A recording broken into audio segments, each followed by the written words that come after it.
ये है academy of social studies. मैं हूं आपका दोस्त पीसी यादव। आज जिस टॉपिक पर हम चर्चा करने वाले हैं वो टॉपिक है भारत का संवैधानिक विकास। भारत का संवैधानिक विकास के अंतर्गत ये जो प्रश्न हैं बेहद उपयोगी हैं। आपकी परीक्षाओं में ये पूछे जाते हैं। ये जितने भी प्रश्न हैं ये पिछली परीक्षाओं में पूछे गए प्रश्नों पर ही आधारित हैं। तो शुरुआत करते हैं आज की वीडियो की। संविधान सभा की पहली बैठक कब और किस अस्थायी अध्यक्ष की अध्यक्षता में हुई, उसके क्या परिणाम हुए। जो संविधान सभा की पहली बैठक हुई कब हुई और किस अस्थायी अध्यक्ष की अध्यक्षता में हुई, तो 9 दिसंबर 1946 को अस्थायी अध्यक्ष डॉक्टर सच्चिदानंद सिन्हा की अध्यक्षता में हुई थी, किंतु मुस्लिम लीग ने इस बैठक का बहिष्कार किया था। ज्ञातव्य है कि डॉक्टर सच्चिदानंद सिन्हा का संबंध बिहार से था। संविधान सभा के अस्थायी अध्यक्ष डॉक्टर राजेंद्र प्रसाद थी, लेकिन जो पहली बैठक होती है उसमें अस्थायी अध्यक्ष डॉक्टर सच्चिदानंद सिन्हा को बनाया जाता है, जो कि संविधान सभा में सबसे वरिष्ठ सदस्य थे। बढ़ते हैं अगले प्रश्न की तरफ। संविधान सभा का अस्थायी अध्यक्ष किसे और कब चुना गया, तो 11 दिसंबर 1946 को डॉक्टर राजेंद्र प्रसाद को संविधान सभा का अस्थायी अध्यक्ष चुना गया। यदि कांग्रेस विभाजन स्वीकार न करती तो एक पाकिस्तान के स्थान पर कई पाकिस्तान बनते। किसने कहा था? ये कहा था सरदार पटेल ने। सरदार पटेल भारत के एकीकरण में महत्वपूर्ण भूमिका इन्होंने निभाई। इन्होंने कहा कि यदि कांग्रेस विभाजन स्वीकार न करती तो एक पाकिस्तान के स्थान पर कई पाकिस्तान बनते। संविधान सभा द्वारा भारतीय संविधान पर हस्ताक्षर कब किया गया, तो संविधान सभा द्वारा 24 जनवरी 1950 को भारतीय संविधान पर हस्ताक्षर किए गए। ध्यातव्य है कि 24 जनवरी 1950 को संविधान सभा के 284 सदस्यों ने संविधान की कुल 3 प्रतियों पर हस्ताक्षर किया था। तो कुल कितने सदस्यों ने हस्ताक्षर किया था? 284 सदस्यों ने, और वो तारीख थी 24 जनवरी 1950। भारतीय अधिराज्य के लिए संविधान सभा को कब संप्रभु संविधान सभा घोषित किया गया, तो वो तारीख थी 14 अगस्त 1947 को। 14 अगस्त 1947 को भारतीय अधिराज्य के लिए संविधान सभा को संप्रभु संविधान सभा घोषित किया गया।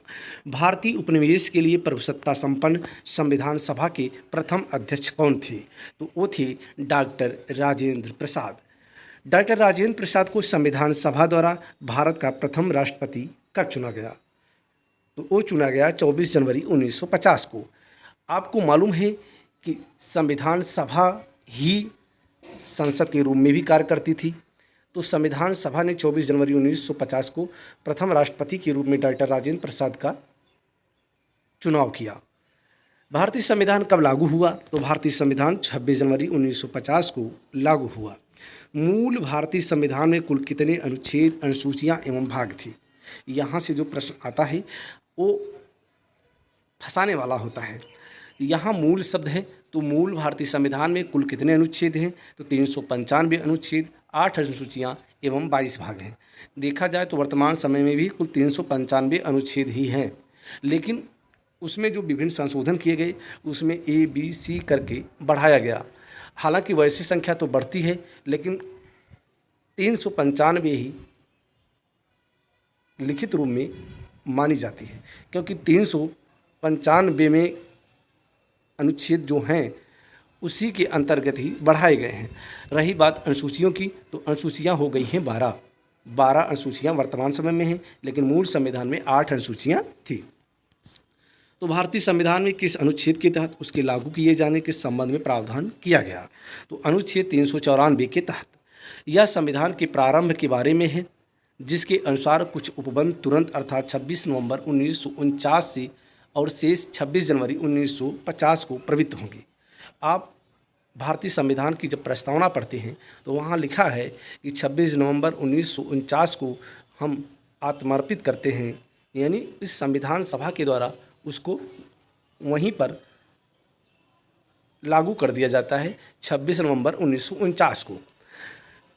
394 जो इसका अनुच्छेद है उसमें इसके लागू होने के संबंध में प्रावधान किया गया है। शेष जो संविधान है वो 26 जनवरी 1950 को लागू होता है। भारत में किस तिथि को विधि दिवस के रूप में मनाया जाता है? तो 26 नवंबर को विधि दिवस के रूप में मनाया जाता है। उल्लेखनीय है कि संविधान को अंगीकृत करने की तिथि को विधि दिवस के रूप में मनाया जाता है। बढ़ते हैं अगले प्रश्न की तरफ। तो अंतरिम सरकार का गठन किस योजना के तहत किया गया था? तो अंतरिम सरकार का गठन कैबिनेट मिशन योजना के अंतर्गत किया गया था। अंतरिम सरकार का गठन कब किया गया था? तो अंतरिम सरकार का गठन 2 सितंबर 1946 को किया गया था। मुस्लिम लीग कब सरकार में शामिल हुई? तो 26 अक्टूबर 1946 को वह अंतरिम सरकार में शामिल हुई। जैसा कि मालूम है कि जब अंतरिम सरकार का गठन किया गया उसमें मुस्लिम लीग शामिल नहीं हुई। मुस्लिम लीग को बाद में किसी तरह मनाया गया, तब जाके 26 अक्टूबर 1946 को मुस्लिम लीग भी सरकार में शामिल हो गई। अंतरिम सरकार का उपाध्यक्ष कौन था? तो अंतरिम सरकार का उपाध्यक्ष जवाहरलाल नेहरू थे। अंतरिम सरकार में गृह मंत्री कौन था? तो अंतरिम सरकार में गृह मंत्री सरदार वल्लभ भाई पटेल थे। अंतरिम सरकार में लीग द्वारा नामित विधि मंत्री किसे बनाया गया था? तो वो थे जोगेंद्र नाथ मंडल। यहाँ आपको हम बता दें कि अंतरिम सरकार में जितने मंत्री थे उन सभी मंत्रियों को और उनके विभागों को आपको याद रखना चाहिए, क्योंकि यहाँ से प्रश्न पूछे जाते हैं और इन प्रश्नों के उत्तर आपको मालूम होने चाहिए। भारतीय संविधान भारतीयों की इच्छा अनुसार ही होगा, किसका कथन है? ये कथन है महात्मा गांधी का। ये बहुत ही महत्वपूर्ण कथन है। इस कथन को आप समझें कि महात्मा गांधी जी भारतीय संविधान के प्रति कितना सजग थे। उन्होंने कहा था कि भारतीय संविधान भारतीयों की इच्छा अनुसार ही होगा, यानी जो भारतीय संविधान बनेगा उसमें भारतीय ही शामिल होंगे। क्या B.R. अम्बेडकर तथा अबुल कलाम आज़ाद को सितंबर 1946 में गठित अंतरिम सरकार में सम्मिलित किया गया था? तो इसका उत्तर है नहीं, क्योंकि जब अंतरिम सरकार का गठन किया गया था उसमें B.R. अम्बेडकर तथा अबुल कलाम आज़ाद को शामिल नहीं किया गया था। जो प्रथम मंत्रिमंडल होता है देश में, जब आम चुनाव होता है उसके बाद जो गठित किया जाता है मंत्रिमंडल, उसमें डॉक्टर B.R. अम्बेडकर को शामिल किया गया था। सर्वप्रथम औपचारिक रूप से संविधान सभा के विचार का प्रतिपादन किसने किया था? बहुत ही महत्वपूर्ण प्रश्न है। तो सर्वप्रथम औपचारिक रूप से संविधान सभा के विचार का प्रतिपादन M.N. रॉय ने किया था। M.N. रॉय, मानवेंद्र नाथ राय, जो कम्युनिस्ट विचारधारा के थे, इन्होंने सर्वप्रथम औपचारिक रूप से संविधान सभा के विचार का प्रतिपादन किया था। भारत में संविधान सभा का गठन किसकी संस्तुति के आधार पर किया गया था? तो वो संस्तुति की थी कैबिनेट मिशन ने। कैबिनेट मिशन 1946, इसी की संस्तुति के आधार पर भारत में संविधान सभा का गठन किया गया था। बढ़ते हैं अगले प्रश्न की तरफ। तो संविधान सभा के लिए चुनाव कब संपन्न हुआ? तो संविधान सभा के लिए चुनाव 1946 को संपन्न हुआ। कुल कितने स्थानों के लिए चुनाव हुआ? तो 296 स्थानों के लिए संविधान सभा का चुनाव हुआ। संविधान सभा के चुनाव में कांग्रेस को कितनी सीटों पर जीत मिली? तो कुल कांग्रेस को 208 सीटों पर जीत मिली, जबकि मुस्लिम लीग को 73 सीटें प्राप्त हुई। तो जो संविधान सभा के चुनाव हुए उसमें कांग्रेस को बड़े पैमाने पे जीत हासिल हुई। किस योजना द्वारा भारत एवं पाकिस्तान के विभाजन का प्रावधान किया गया? तो ये योजना थी माउंटबेटन योजना। यहाँ से जो प्रश्न पूछा जाता है कि वह कौन सी योजना थी जिस योजना के आधार पर भारत एवं पाकिस्तान का विभाजन किया गया? तो माउंटबेटन योजना के आधार पर ही भारत एवं पाकिस्तान का विभाजन किया गया। जून 1948 तक अंग्रेजों द्वारा भारत छोड़ने की घोषणा किस ब्रिटिश प्रधानमंत्री ने किया था? तो वो घोषणा करने वाले थी क्लीमेंट एटली। क्लीमेंट एटली ने यह घोषणा की थी कि जून 1948 तक अंग्रेज भारत को छोड़ देंगे। भारत एवं पाकिस्तान का विभाजन किस अधिनियम द्वारा हुआ? तो भारत एवं पाकिस्तान का विभाजन भारतीय स्वतंत्रता अधिनियम 1947 के तहत किया गया। अगर अधिनियम की बात किया जाए भारत एवं पाकिस्तान के विभाजन की, तो वो अधिनियम था भारतीय स्वतंत्रता अधिनियम 1947। भारतीय स्वतंत्रता अधिनियम ब्रिटिश संसद द्वारा कब पारित किया गया? तो वो तारीख थी 18 जुलाई 1947। 18 जुलाई 1947 को भारतीय स्वतंत्रता अधिनियम ब्रिटिश संसद द्वारा पारित किया गया। बढ़ते हैं अगले प्रश्न की तरफ। तो भारतीय स्वतंत्रता के समय ब्रिटेन में किस पार्टी की सरकार थी? यहाँ से भी प्रश्न पूछा गया है। तो भारतीय स्वतंत्रता के समय ब्रिटेन में लेबर पार्टी की सरकार थी। आपको मालूम है कि वहाँ दो प्रकार की पार्टियां हैं, एक लेबर पार्टी है जिसको उदारवादी पार्टी कहा जाता है, एक है कंजर्वेटिव पार्टी यानी जिसको अनुदारवादी पार्टी कहा जाता है। अगला प्रश्न है, स्वतंत्र भारत के प्रथम गवर्नर जनरल कौन थे? तो स्वतंत्र भारत के प्रथम गवर्नर जनरल लॉर्ड माउंटबेटन थे। आपको मालूम है कि जब भारत आज़ाद होता है 15 अगस्त 1947 को, और वहाँ से लेकर के 26 जनवरी 1950 तक गवर्नर जनरल का पद था, क्योंकि 15 अगस्त 1947 से लेकर के 26 जनवरी 1950 तक जो शासन चलाया गया वो चलाया गया भारतीय शासन अधिनियम 1935 के तहत। भारतीय शासन अधिनियम 1935 के तहत गवर्नर जनरल का पद सृजित था, इसलिए उस समय गवर्नर जनरल पद था। जब 26 जनवरी 1950 को भारतीय संविधान पूर्ण रूप से लागू किया गया तब गवर्नर जनरल पद समाप्त कर दिया गया। भारतीय स्वतंत्रता के पश्चात और संविधान निर्माण के पूर्व भारत का शासन किस अधिनियम के अनुसार चलाया गया? तो भारतीय स्वतंत्रता के पश्चात व संविधान निर्माण के पूर्व भारत का शासन 1935 के अधिनियम के अनुसार चलाया गया। अभी जिसकी हम चर्चा कर रहे थे यहाँ वही बात लिखी गई है, क्योंकि भारतीय संविधान जब पूरी तरह से लागू किया गया उसके पहले तक जो शासन चलाया गया 1935 के अधिनियम के अनुसार चलाया गया। संविधान सभा के विभाजन के बाद भारतीय संविधान में कुल कितने सदस्य थे? जब संविधान सभा का विभाजन होता है, क्योंकि जब मुस्लिम लीग की जिद थी कि हम अलग होंगे, हमारा देश अलग होगा, तो संविधान सभा का पुनर्गठन होता है। तो भारतीय संविधान सभा में कुल कितने सदस्य थे? तब थे 324 सदस्य। भारत के विभाजन का बाल्कन प्लान किसकी उपज था, यानी किसका उपज था? तो वो लॉर्ड माउंटबेटन के मस्तिष्क की उपज थी। जो भारत के विभाजन का बाल्कन प्लान था वो लॉर्ड माउंटबेटन के मस्तिष्क का उपज था। भारत और पाकिस्तान के बीच पंजाब और बंगाल में सीमाओं के निर्धारण के लिए पंजाब सीमा आयोग और बंगाल सीमा आयोग के नाम से दो सीमा आयोगों का गठन कब किया गया था? तो वो किया गया था 30 जून 1947 को। भारत पाकिस्तान के मध्य सीमा निर्धारण के लिए गठित सीमा आयोग का अध्यक्ष कौन था? तो वो थे सर रेडक्लिफ। इसीलिए जो भारत एवं पाकिस्तान के बीच में सीमा रेखा है उसका नाम रेडक्लिफ रेखा है। भारत मंत्री का पद कब समाप्त कर दिया गया? भारत मंत्री यानी सचिव का पद 1947 में भारतीय स्वतंत्रता अधिनियम के द्वारा समाप्त कर दिया गया। ब्रिटिश सम्राट का देशी रियासतों पर प्रभुत्व कब समाप्त हो गया? तो 1947 में ब्रिटिश सम्राट का देशी रियासतों पर प्रभुत्व समाप्त हो गया। अगला प्रश्न है, 15 अगस्त 1947 से 26 जनवरी 1950 तक भारत का राजनीतिक दर्जा क्या था? तो उस समय ब्रिटिश राष्ट्रकुल के एक अधिराज का दर्जा प्राप्त था। अब देखते हैं अगला प्रश्न, संविधान सभा की प्रथम बैठक कब और कहाँ हुई थी?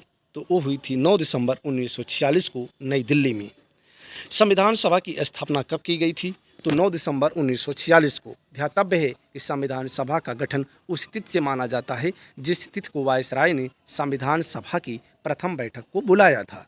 अगर संविधान सभा की स्थापना की बात की जाए तो 9 दिसंबर 1946 ही माना जाएगा जो इसकी प्रथम बैठक थी। संविधान सभा का अस्थायी अध्यक्ष किसे चुना गया? तो संविधान सभा का अस्थायी अध्यक्ष डॉक्टर सच्चिदानंद सिन्हा जी को चुना गया। उद्देश्य प्रस्ताव में कुल कितने अनुच्छेद थे? तो उद्देश्य प्रस्ताव में कुल 8 अनुच्छेद थे। 13 दिसंबर 1946 को उद्देश्य प्रस्ताव किसने प्रस्तुत किया था? तो 13 दिसंबर 1946 को उद्देश्य प्रस्ताव पेश करने वाले थे पंडित जवाहरलाल नेहरू। उद्देश्य प्रस्ताव को संविधान सभा द्वारा कब स्वीकृति प्रदान किया गया? तो 22 जनवरी 1947 को उद्देश्य प्रस्ताव को संविधान सभा के द्वारा स्वीकृत किया गया। स्वतंत्र भारत की संविधान सभा का अध्यक्ष कौन था? तो स्वतंत्र भारत की संविधान सभा का अध्यक्ष डॉक्टर राजेंद्र प्रसाद थे। डॉक्टर अंबेडकर की अध्यक्षता में 7 सदस्यीय प्रारूप समिति का गठन कब किया गया था? तो डॉक्टर अंबेडकर की अध्यक्षता में 7 सदस्यीय प्रारूप समिति का गठन 29 अगस्त 1947 को किया गया था। संविधान के प्रारूप समिति के सदस्य जेपी खेतान की मृत्यु के बाद किसे उसका सदस्य बनाया गया? तो उसके बाद टी कृष्णामाचारी को संविधान की प्रारूप समिति का सदस्य बनाया गया। संघ संविधान समिति का अध्यक्ष कौन था? तो संघ संविधान समिति का अध्यक्ष पंडित जवाहरलाल नेहरू थे। प्रांतीय संविधान समिति का अध्यक्ष कौन था? तो प्रांतीय संविधान समिति का अध्यक्ष सरदार वल्लभ भाई पटेल थे। ज्ञातव्य है कि संविधान सभा में कई प्रकार की समितियां बनाई गई थीं और प्रत्येक समिति की अपनी अलग अलग अध्यक्ष होते थे।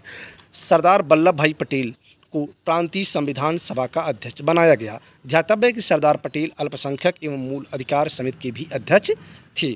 संविधान सभा के संवैधानिक सलाहकार BN राव यानी बेनेगल नरसिंह राव ने संविधान का प्रथम प्रारूप कब प्रस्तुत किया? तो अक्टूबर 1947 को BN राव ने संविधान का प्रथम प्रारूप प्रस्तुत किया। भारतीय स्वतंत्रता के पश्चात संविधान सभा की प्रथम बैठक कब हुई? तो भारतीय स्वतंत्रता के पश्चात संविधान सभा की प्रथम बैठक 14 अगस्त 1947 की मध्य रात्रि को हुई। भारत पाक विभाजन के पश्चात पाकिस्तान के लिए अलग संविधान सभा गठित हुई तथा कुछ प्रांतों के प्रतिनिधियों की संविधान सभा से सदस्यता समाप्त हो गई। फलतः भारतीय संविधान सभा की संख्या कितनी रह गई? तो वो रह गई 299। 299 सदस्य ही शेष बचे 229 प्रांतों से और 70 देशी रियासतों से। संविधान सभा द्वारा प्रारूप समिति पर कुल कितने वाचन के पश्चात अंतिम रूप दिया गया? तो कुल 3 वाचन हुए थे। प्रथम वाचन होता है 4 नवंबर से 9 नवंबर 1948 तक। द्वितीय वाचन होता है 15 नवंबर 1948 से 17 अक्टूबर 1949 तक और तृतीय वाचन होता है 14 नवंबर 1949 से 26 नवंबर 1949 तक। इन तीनों वाचनों को याद रखना अति आवश्यक है क्योंकि इन वाचनों से संबंधित भी प्रश्न पूछे जाते हैं। संविधान निर्माण हेतु संविधान सभा के कुल कितने अधिवेशन हुए? तो कुल हुए 11 अधिवेशन, किंतु संविधान पर हस्ताक्षर की बैठक को शामिल करने पर 12 बैठकें मानी जाती हैं।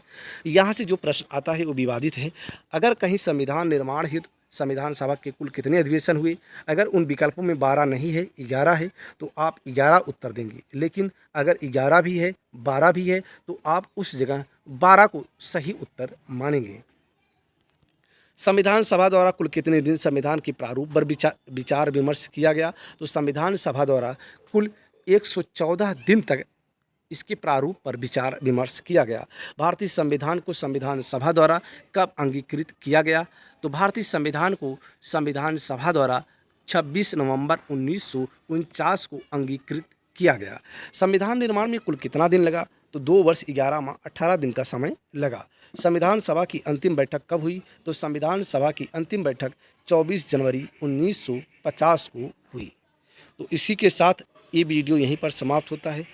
उम्मीद करता हूँ कि ये वीडियो आपको पसंद आ रहे होंगे। ये वन लाइनर हैं। यहाँ से तथ्यात्मक दृष्टि से देखें तो बहुत से तथ्य आपको भारतीय संविधान से संबंधित आपको मिलेंगे। ऐसे ही वन लाइनर की जो श्रृंखला है चलती रहेगी। आप ऐसे ही प्यार और स्नेह बनाए रखें। अगली बार एक नई वीडियो के साथ पुनः उपस्थित होऊंगा। तब तक के लिए जय हिंद, जय भारत।